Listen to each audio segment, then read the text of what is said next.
Bakearen museoa, Gernika hiri martiria, Gernika bakearen aldeko 20. mendeko ikonoa, totalismoaren eta gerra bazakeriaren kontrako simbolo unibertsala. Gernika mundu osoan da ezaguna. 1937ko aprilaren 26an, Espainiako Gerra Zibilean, Kondor legioak bombardeatu zuelako. Mundu osoan herritar armagaben kontra egindako lehen bombardaketa izan zen hura.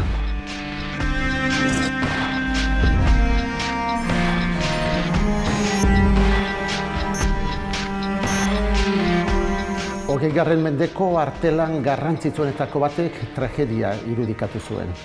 Picassoren Gernika. Margolan horrek herriak jasandako martirioa islatzen du. Gernika suntsitu egin zuten, baina batzaretxeak eta Gernikako arbolak ez zuten kalterik izan. Arbola horren azpian egin zuen Jose Antonio Agirrek hilabete batzuk lehenago karguaren zina. Gernikako arbola Euskadiren askatasunaren ikurra zen, eta are gehiago izan zen bombardaketatik onik ateratzean.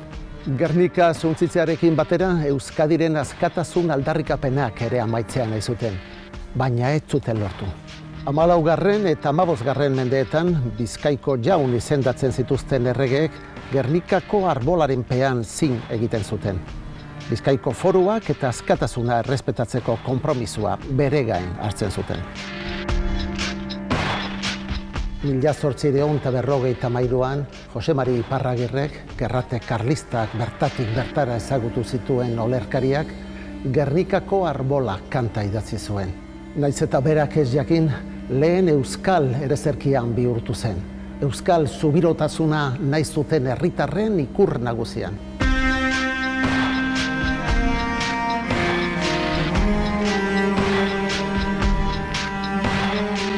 Aritz sakratua hark zuen balio simbolikoa aintzat hartuta, Jose Antonio Agirrek Gernikako arbolaren azpian egin zuen lehendakari karguaren zina. Hauexek izan ziren bere hitzak.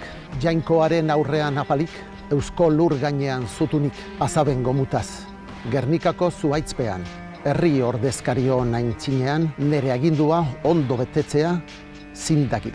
Bombartean Euskaldunen askatasuna irudikatzen zuen arbolaren azpian karguari zin eginez, Gernikako simboloa unibertsal bihurtu zuen Agirrek. Geroztik lehendakari izan diren guztiek Gernikan bertan egin dute karguaren zina, Jesus Maria Leizaolak izan ezik.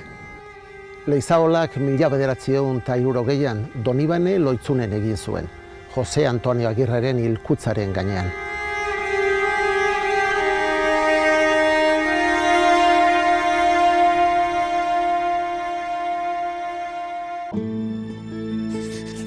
Agirre, lehen lehendakaria, gure izaeraren ispilu.